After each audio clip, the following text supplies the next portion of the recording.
Olá pessoal, como é que vocês estão? Tudo bem?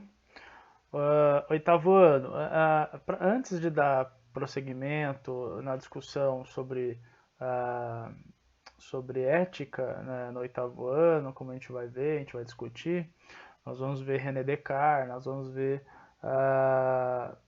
Immanuel Kant de novo, né? Então a gente vai ver uns caras bem legais aí. Eu quero aprofundar com vocês na noção de modernidade, que surge lá no Renascimento Cultural. Né? Então, essa aula é mais histórica do que uma aula propriamente de ética e filosofia. Hoje nós vamos realmente falar mais sobre história, que é a minha praia, né? História, eu sou formado em história, fiz mestrado em história, né? E a gente vai estudar arte e como a arte trouxe essa ideia de modernidade. Então, para o vídeo não ficar muito longo, vamos iniciar. Então, características do Renascimento Cultural. Bom, como vocês podem ver, são várias imagens, né? A gente não vai demorar tanto nelas, mas a gente vai falar de bastante coisa que é importante vocês entenderem dessa ideia moderna que a arte demonstra, né? A arte acompanha o seu tempo. Na verdade, a arte a gente não sabe se ela acompanha ou se ela dita as modernidades, né? Se ela dita as novas tendências, né? Mas certamente nós podemos dizer que ela é um reflexo do seu tempo, né? Então, a primeira coisa que a gente tem que discutir, vocês já viram na aula passada, eu vou repassar rapidamente. Temos aí o humanismo, né, como característica principal da modernidade, o racionalismo, o empirismo, né, essa ideia do uso da razão, né, em vez do uso da fé, o empirismo, a busca por uma observação, por uma experimentação daquilo que de fato pode ser verdade. O que é verdade passa, a partir desse momento, por uma perspectiva racional e empirista, tá? Não é mais religiosa. Cientificismo, né? O papel da ciência é gigantesco nesse momento. A ciência explica e traz respostas para onde a fé não está trazendo, né? Lembre-se bastante daquela época da peste negra, que aconteceu no século XIV, né? E que matou 1/3 da população europeia, uma pandemia, né? É pleonasmo dizer que ela é generalizada, porque é uma pandemia, ela é, de fato. Bom, uma cultura laica, galera. O que quer dizer cultura laica? É cultura ateia? Não. Ateia é quando você não acredita em Deus. Cultura laica é quando religião é uma coisa, política, negócio, arte, filosofia é outra. Né? Não está mais vinculado. Né? Não se esqueçam do papel de Nicolau Maquiavel nesse momento. O homem que revolucionou a política do mundo. Né? No seu livro, O Príncipe, ele traz a concepção de uma cultura laica, de uma política laica, onde a religião ela é, na verdade, uma ferramenta da política e não ela é dominada pela política e justificada pela religião. Né? Então, temos a cultura laica. O Renascimento, ele é uma busca, né? Ele é um momento de transição entre o fim da Idade Média e a Idade Moderna. O Renascimento está bem no meio, beleza? O que seria então esse renascimento? É trazer uma cultura já muito antiga, né? Renascer algo que já tinha ficado para trás, que é a cultura grego-romana. A cultura grego-romana vai ser a inspiração desse mundo, né? Visão dinâmica do mundo, heliocentrismo. Heliocentrismo é aquela teoria onde o céu é o centro do universo. Eu já disse para vocês várias vezes a importância dessa teoria. Ela tira esse poder da Igreja Católica, onde ela ditava que ela era o centro das coisas, e agora sabe-se que é o Sol, né? E não mais a Igreja, a Terra. Então é muito importante. Inspiração urbana, né? A maior parte da cultura do Renascimento vai ser inspirada na cidade, né? Não vai ser naqueles campos, né? Não vai ser nas fazendas, nos feudos, né? Moral hedonista, né, que é a grande parte filosófica disso daqui, né? ética disso daqui, é hedonista, né? Busca pela felicidade, o que é certo, o que é errado. Eu sou feliz fazendo? Sou, portanto, faça. Essa é a grande característica da ética, tá? Nesse período, importante lembrar. Individualismo, né? Vocês vão perceber que uma das características das obras de arte é o individualismo. Quando você olha para uma obra de arte, e principalmente no mundo moderno, para as pessoas e para a arte no mundo moderno, você vê o indivíduo, você sabe quem é ele. Você olha na obra e fala assim, esse é um, esse outro é outro. Né? Nas pinturas, nas iluminuras, nos vitrais das igrejas católicas, né, nesse período medieval, não dava para identificar quem era um, quem era outro. Eram o mesmo rosto, né? Ele diferenciava mulher e homem pela vestimenta e pela barba. Se não tivesse isso, não dava para saber quem era. Né? Então não dá para saber pelo rosto, não dá para saber pela. Não dá, eles tiram isso, deixa todo mundo com a mesma cara, que é uma característica da Idade Média, né? A outra característica da Idade Média, só para contrapor a do Renascimento, é que a filosofia patrística, a filosofia de Santo Agostinho, diz que o mundo sensível, o mundo, né, a cidade dos homens, vocês lembram disso? A cidade dos homens, ela é o reflexo imperfeito da cidade de Deus. Então, como é que vai ser representado isso na arte medieval? Vai ser representado de uma forma errônea, distorcida. As paisagens não são bonitas, porque o que é natural daqui não é legal, né? Não é perfeito, só é perfeito as coisas divinas, né? Então veja só a diferença. Aqui não, aqui vai ter uma exatidão, um naturalismo, um realismo, um individualismo. Você vai olhar para a obra e você vai saber quem é. Esse é o mais interessante. Centralização política, né? Isso é muito importante. O mundo está no mundo, nesse exato momento, né, nesse período moderno, Renascimento, está nascendo os grandes países do mundo, né? Portugal, Espanha, França, Inglaterra, a Itália ainda não, vai ter uma unificação tardia em 1870, a Alemanha ainda não, mas boa parte do mundo está nascendo países por aí, né? Então é muito importante essa ideia, porque mesmo na Itália não sendo unificada, nós vamos ter cada principado, cada região da Itália querendo fazer aparecer a sua identidade, né? Querendo aparecer a sua sociedade. Então, por exemplo, nós vamos falar sobre aqui, eu vou trazer algumas coisas, sobre Dante Alighieri, por exemplo, o cara que escreveu a Divina Comédia, um literário brilhante, né? Escreveu uma obra clássica do mundo moderno. Ele escreveu no finalzinho da Idade Média. E na finalzinho da Idade Média, lá no século XIV, Dante, ele escreve em florentino. Ele não escreve em italiano. O italiano que a gente conhece é o florentino de Dante. Pra vocês terem uma noção, cada região da Itália escrevia de um jeito. Claro que tinha uma conexão muito grande entre uma forma de escrita e outra. Mas por que escolheram o florentino como língua italiana, como escrita italiana? Porque Dante escreveu como florentino, para vocês terem uma noção do impacto que é a obra de Dante e de Alighieri para o mundo, e inclusive para a Itália. Né? Imaginem vocês escreverem um livro, esse livro daqui a 100 anos vira a escrita materna do país inteiro, porque você escreveu aquela obra, né? Dante fez isso, só para vocês terem uma noção do impacto desse cara. Então, a identidade é muito importante. Nós vamos ter a imprensa de Johannes Gutenberg, né, galera, que vai facilitar muito a exploração da literatura, da linguagem, do intelecto. Sem a imprensa de Gutenberg, os tipos móveis, né? O que era a imprensa? A imprensa antigamente era um carimbão gigantesco, né? Onde cada letrinha era colocada, sabe? E aí, quantas cópias você quer? Quero 100. Então, pá, batia 100 vezes aquele trem, depois trocava todas as letrinhas, formava a página novamente e socava o negócio lá. Então, veja só, era muito complexo, mas isso revolucionou, né?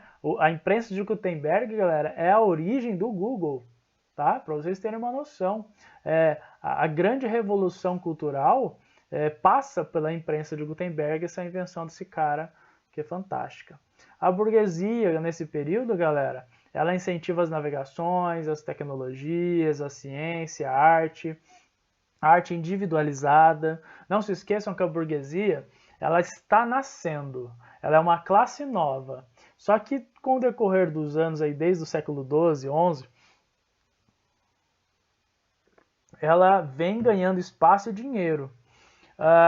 Ela tem grana, tá? Uma alta burguesia, tem muita grana, é rica, às vezes mais rica do que muito senhor feudal, só que ela não é nobre. E nesse mundo, galera, nesse mundo que a gente está vivendo aí, nesse início de modernidade, quem é sua família importa muito, importa demais seu sobrenome, de onde você veio, se você é nobre ou não é.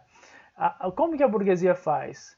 Ela se adapta para se tornar, não somos igual a vocês, tá, mas nós somos diferentão, então a gente vai ser diferente, então a gente vai financiar arte, a gente vai fazer os caras pintar a gente vai ter muito luxo, vocês vão depender da gente, a gente vai fazer muita coisa. Então a burguesia, ela se transforma, né, e ela traz identidade, né?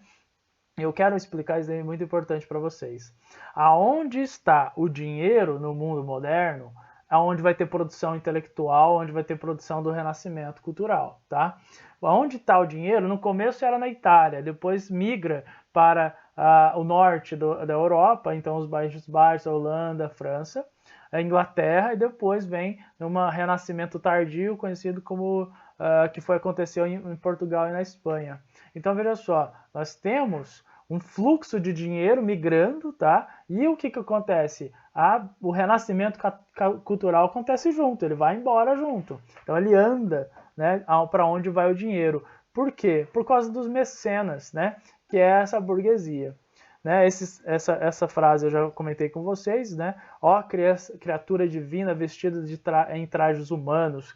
Essa frase é muito importante, galera, porque mostra o tanto que o ser humano ele ganha destaque, né? Então, olha o humanismo aqui acontecendo, né? Os que encantam com a prática, os que se encantam com a prática sem a ciência, são como os timoreiros que entram no navio sem timão nem bússola, nunca tendo certeza do seu destino. Né? Esse trajes humanos aqui está errado. Bom, mas olha só, o que essa frase quer dizer? Essa frase está querendo dizer o seguinte, está querendo dizer que sem ciência, olha o valor da ciência, sem ciência as pessoas estão perdidas. Né? Olha a mudança, antes era a religião, agora é a ciência. Bom, um pouco mais sobre a cultura, galera, sobre essas características. Então temos o mecenato, que eu disse para vocês, proteção aos artistas, notoriedade da burguesia, desenvolvimento e incentivo à arte, em todos os aspectos, tanto arte plástica, tanto quanto tinta a óleo, ar fresco, que é na parede, esculturas de bronze, de mármore, né, pinturas e tudo mais. A burguesia e a igreja são os principais mecenas. Temos uma retomada da cultura, do contato com o Oriente, né, isso é importante dizer. Temos uma crise intelectual do clero. O clero ele perde espaço, tanto que ele para controlar isso daí, ele vai construir universidades, né? A igreja vai construir universidades para controlar a produção intelectual, porque ela está perdendo espaço, tá? Bom, vamos à análise de imagens, então, já que é uma aula muito mais histórica, né, do que filosófica. Aqui, galera, temos uma obra de Rafael Sanzio, um dos maiores pintores do Renascimento, do Quattrocento, onde a gente vai ter, galera, uma das 4 tartarugas ninjas. Olha aí, Rafael. Bom, nessa obra ele faz uma grande homenagem à sua cultura, à cultura do Renascimento. Né? Essa é a obra, galera, que faz todo sentido para essa aula. Veja só. O Renascimento é o que é por causa dessa galera aqui, que está representada no quadro. Desses grandes filósofos e pensadores do grego-romano, né? Então temos aqui, ó, vou falar um pouco sobre esse cantinho aqui. Esse cantinho aqui, galera, nós temos esse cara aqui. Esse cara é Pitágoras, né? Não sei se vocês estão conseguindo ver com o mouse, mas olha, esse daqui cantinho, no canto inferior esquerdo, um cara aqui é Pitágoras, né?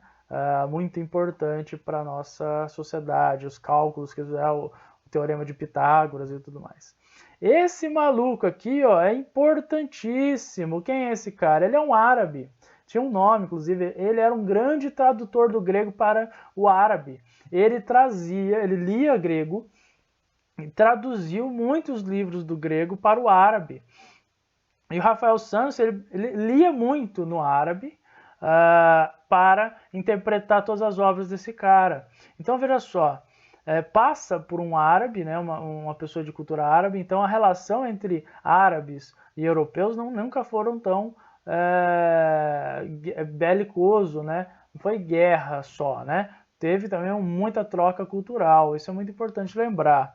Então, nós temos aqui Pitágoras, nós temos várias outras pessoas, eu não vou comentar todos aqui não, aqui Alexandre o Grande, tá? Imperador, esse cara é uma figura, esse daqui, deitadão, jogadão aqui na escada, ele é fundador da teoria filosófica cinista, né? Um cínico, ele é um cínico. É engraçado, tem uma história sobre ele, de que Alexandre o Grande parou uma vez na frente dele e perguntou o que seu imperador pode fazer por você, e aí ele falou, sai da frente do meu sol, né? Porque esse cara, ele vivia de uma filosofia muito interessante, sabe o Chaves, o programa Chaves, né? Aquele menininho que mora no barril, ele morava no barril, inclusive. Esse cara prega a ideia de que se eu tenho vontade, eu vou lá e faço. Então, viver a vida com liberdade plena. Então, eu tô com vontade de comer, eu vou lá e como. Eu tô com vontade de dormir, eu vou lá e durmo. Tô com vontade de fazer xixi, eu vou lá e faço. Então, assim, tô com vontade de trabalhar, então eu vou lá e trabalho. Então, é bacana essa filosofia. Esse cara traz a ideia de que ter as coisas é interessante. Ter as coisas é uma forma de se aprisionar, né? Muito legal. Quando eu tenho uma casa, eu tenho deveres na casa, eu cuido da casa, eu tenho que manter ela. Então, portanto, ela também me tem. Então, tudo que eu tenho, me tem também. Então, é uma coisa muito legal pensar de que esse desprendimento do mundo material, né? Aqui nós vamos ter Ptolomeu, galera, provando que a Terra era redonda, ó. Esse cara e esse cara aqui estão discutindo, um deles é Ptolomeu, acho que esse cara aqui de trás, ó, esse daqui. Para os terraplanistas já verem que em 1500, né, já tinha pinturas comprovando a Terra ser redonda. E no destaque, como vocês podem ver aqui, quando você faz o triângulo, né, o imaginário aqui, vocês percebem dois caras no centro. Esse é Platão apontando para o mundo das ideias. Ele fala assim, ó, a verdade está no mundo das ideias. E aqui temos Aristóteles, seu aluno, né, apontando para o chão, onde fala assim, é o mundo material que é o mundo real, né? A verdade está no mundo material. Então, assim, é uma grande discussão. Aí tem vários outros caras aqui, inclusive tem uma pessoa na obra aqui que a gente acredita que existe uma possibilidade de ser o próprio Rafael Santos, ele pintando, eu não sei qual que é, não sei se é esse, não sei qual que é, mas parece que ele está na obra, muito bacana, né? Então vamos lá para outra obra, rapidamente. Essa obra aqui eu quero contar para vocês, é muito legal. Vocês percebam a diferença do mundo medieval, né, para esse mundo real, para esse mundo do Renascimento, da modernidade, onde, olha, você consegue olhar e ver quem é. Esse é João Batista batizando Jesus Cristo. Esse é Jesus Cristo. Esses são os anjos. Você vê a diferença de um rosto de um anjo para o outro. Sobre essa obra, tem um destaque sobre os anjos, porque tem diferença. São vários pintores nessa obra. O professor de Leonardo da Vinci, porque o Leonardo da Vinci, pelo incrível que pareça, ele já teve professor. E ele era ótimo, né? Ele estava aprendendo a pintar e tal, e uma das atividades do Leonardo da Vinci era pintar esse anjinho aqui, ó, esse daqui que estou mostrando para vocês. Vocês percebam que é diferente a forma de pintura daqui para essa daqui, né? Então é diferente. E tem uma lenda sobre essa pintura de que assim que Leonardo da Vinci terminou de pintar esse anjo, o próprio professor dele falou que nunca mais pintaria porque é impossível chegar a tamanha beleza, né? Exaltando aí o trabalho de Leonardo da Vinci. Vamos para mais uma obra aí, galera. Aqui são desenhos anatômicos, galera, não de Leonardo da Vinci, esse aqui é de Andrea Vesalius, tá? O fundador da anatomia moderna. Como vocês podem ver, a exatidão do desenho, a naturalidade do desenho, o realismo do desenho, né? Ele era um grande professor de anatomia e ele fazia desenhos anatômicos baseados no realismo e no naturalismo para chegar. Então, muito desses mapas que vocês estão vendo, esse daqui é um mapa, é um atlas do corpo humano, né? Vocês podem perceber os conjuntos de músculo, tendão e tudo mais, onde era por aqui que as pessoas se orientavam, né? Então é muito importante. Olha esse desenho aqui também. Então é muito importante. Olha os rins aqui, ó. Quando a pessoa tem dor, é aqui, ó, que sente, ó. Beleza? Então, continuando. Espetáculo, né, esse desenho. Aqui nós temos um esboço, né, de idosos de Leonardo da Vinci, tá, galera? Olha o naturalismo, você consegue ver a diferença de um rosto para o outro, tá? O que eles estão fazendo. Aqui nós temos a grande imagem do Renascimento, como eu disse para vocês na outra aula. Essa aula aqui é o Homem Vitruviano de Leonardo da Vinci. Vitrúvio, né, um artista romano, né, que fez esse primeiro desenho, dizendo que o homem ele é a figura perfeita dentro de um círculo e um quadrado, duas figuras geométricas de exatidão, tamanho, né? Então é importante a gente pensar que o homem é o centro de todas as coisas nesse período, e é por isso que a grande palavra do Renascimento é humanismo ou antropocentrismo, ou seja, homem no centro das coisas.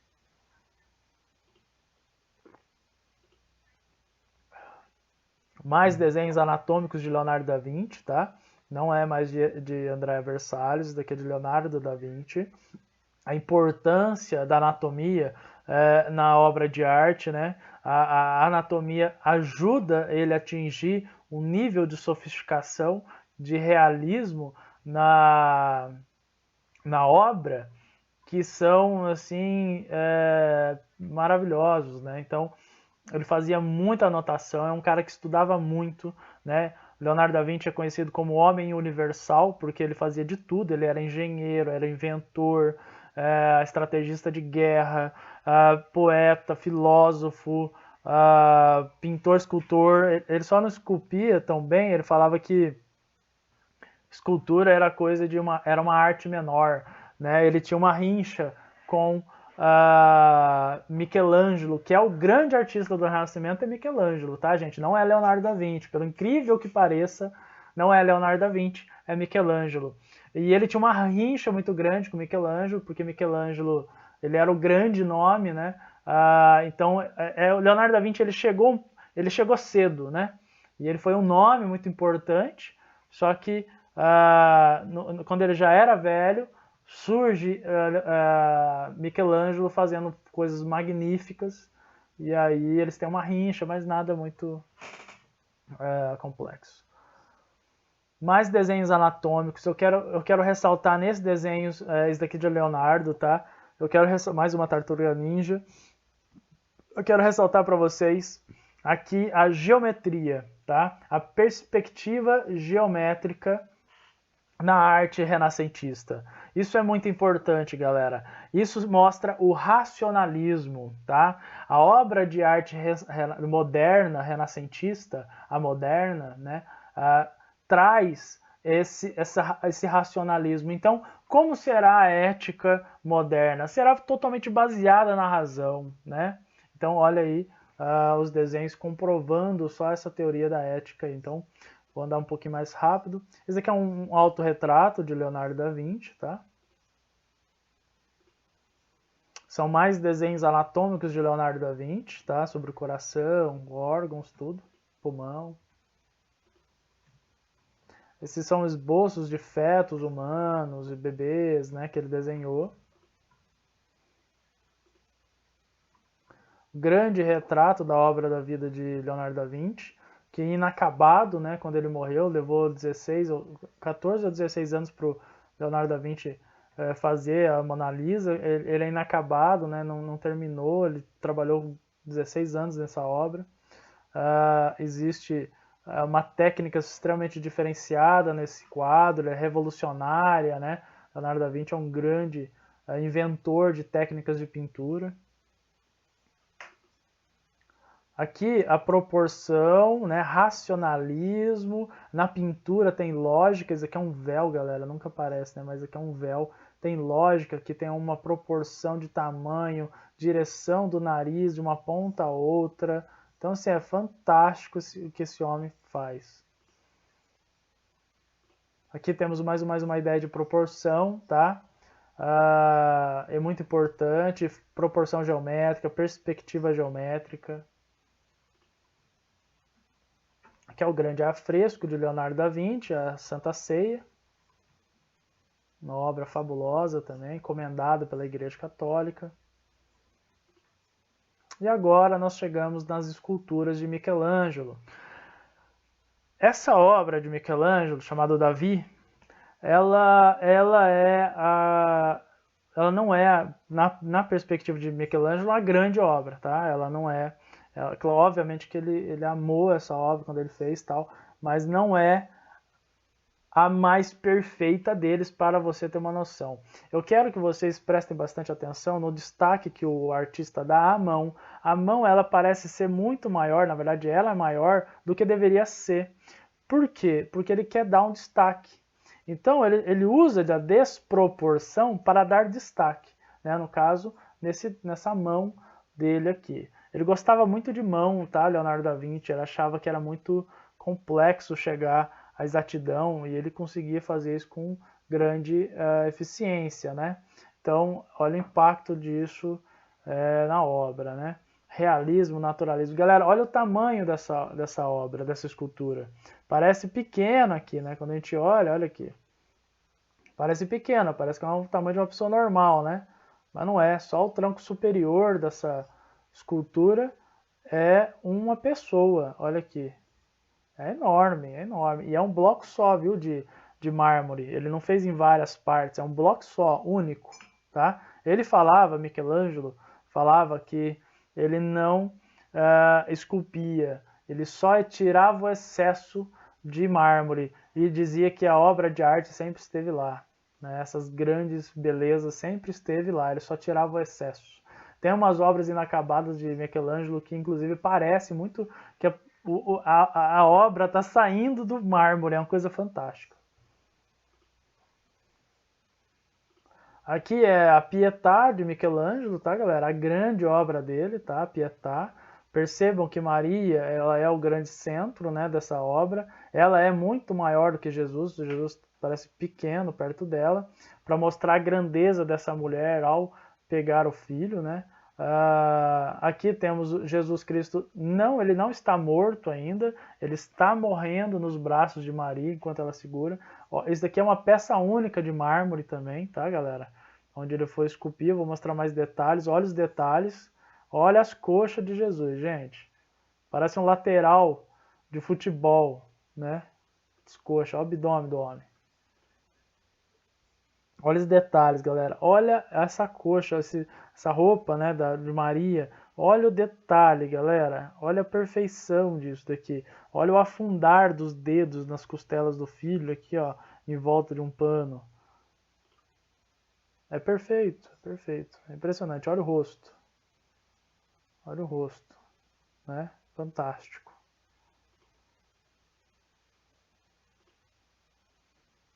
Mais um close no rosto.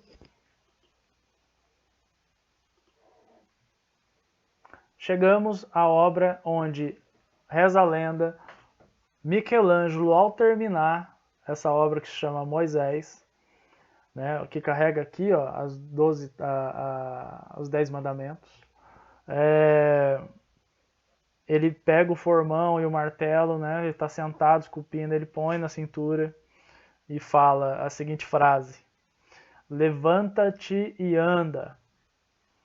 Porque quando ele terminou, ele percebeu que a obra ficou tão perfeita, mas tão perfeita, que parecia viva, né? Então nós temos aí uma das obras mais realistas de Michelangelo, vou mostrar para vocês, que é o Moisés. Olha a mão, galera, ele gosta de mão, ele gosta de fazer o detalhe das mãos. Olha a mão segurando, de Moisés segurando a barba, né?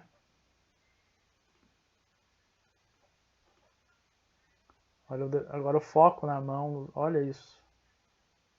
Moisés era forte desse jeito, gente? Não, mas a característica renascentista necessita desse naturalismo e desse realismo. O natural é o quê? O idealismo, né? O idealismo é a característica a forma ideal, né, do corpo. Então, pintam-se e esculpem desse jeito, tá? Vamos chegando ao final, galera. Eu vou trazer algumas características para vocês aqui sobre ciência e tecnologia, tá? Então, vamos lá, ó.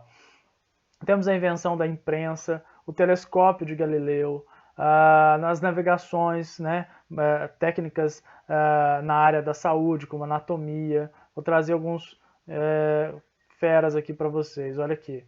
Revolução científica. Galera, o mundo moderno inicia uma revolução científica, né? Nós vamos ter Paracelso, um médico, né, que descobriu que existem processos físicos químicos do nosso corpo, né? Então existem reações químicas que influenciam no físico, né, dentro do nosso corpo. Vamos ter o Ambrosier, que sutura os vasos sanguíneos. Antigamente, galera, a galera não sabia como costurar os vasos sanguíneos. Então, uma ferida, né, a pessoa sangrava até a morte, né?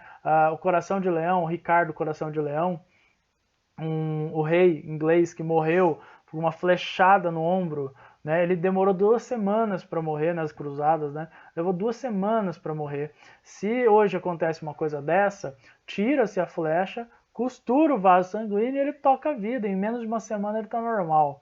Ele levou 2 semanas para morrer, né? Miguel, circulação sanguínea no pulmão, ele descobre isso. Francis Bacon, né, inventa o método indutivo. Giordano Bruno descobre que o universo é infinito e cogita a possibilidade de outros sistemas solares. Olha isso, galera. Século XVI, os caras descobrindo isso. Galileu Galilei, que comprova a teoria heliocêntrica, as leis de queda dos corpos. O termômetro, galera, ele inventa. O telescópio, ele aperfeiçoa, né?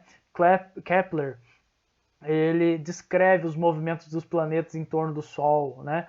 Graças à teoria heliocêntrica. Nós vamos ter outras figuras aqui, ó.